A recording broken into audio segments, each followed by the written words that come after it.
Greetings. I'm going to share a little bit about the use of Thinglink in the classroom to use with students or to use as a teacher for making more creative digital content and interactive images that your students can be more engaged with.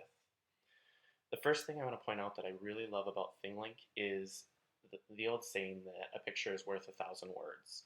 Well, with this tool, you finally have that capability. You get to make it dynamic, you get to make it engaging for your students rather than showing a stagnant digital image that is great for view, but it doesn't have any other content behind it than what students can create in their own minds. With the use of putting special pinpoints throughout a picture, you can really make that engagement at a much higher level for students. And so I was just going to share a couple of examples of uses that I have used Thinglink for. One of the pieces that you can definitely use this for is to do an About Me page. And with this, I just added a couple of spots with my About.me location on the web as well as my Twitter profile. So I can share that out with other individuals, whether I'm connected with them locally or if they're somebody across the nation. As far as classroom use, one of the things that I like to do is allow this to really differentiate my practice with my students. So the use of different digital content that I could embed videos for many of my students that would finish early. They needed something else to do that was still being engaged in the content.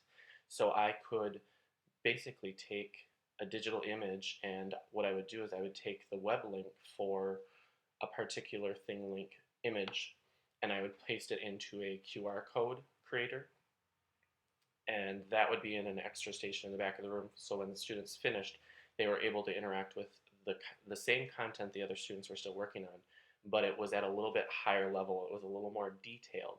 So some of those things you can always embed, like YouTube videos. That was a great thing to just show a little bit of extra knowledge for those students that had the time to sit down and take a look at it. The other great thing is that you can really do pre and post assessments by asking questions and having the students just complete those simple things from whether it's the videos that they watched or the readings that they did at their tables. And the last thing that I really used it for is it's such an easy, simple web tool to use, and that's probably my favorite part. Is my background was a first grade teacher, and so it was really simple for the kids to navigate and to use, but it was also a very easy tool to share out with the parents. So the parents can make the connections to what you're working on in the classroom, and they get that understanding of what their students are learning, and they have a little better idea of how they can engage them in the content that they're learning with so that we can have a partnership between the home and the school. Thinglink is a great tool. I highly suggest you sit down and just try it out. You can really make engaging images that can work for you in your curriculums. And as I kind of started out, the picture is worth 1,000 words. So what are you going to do with that content, and what kind of words are you going to create, or better yet, have your students create them and share what they know with others?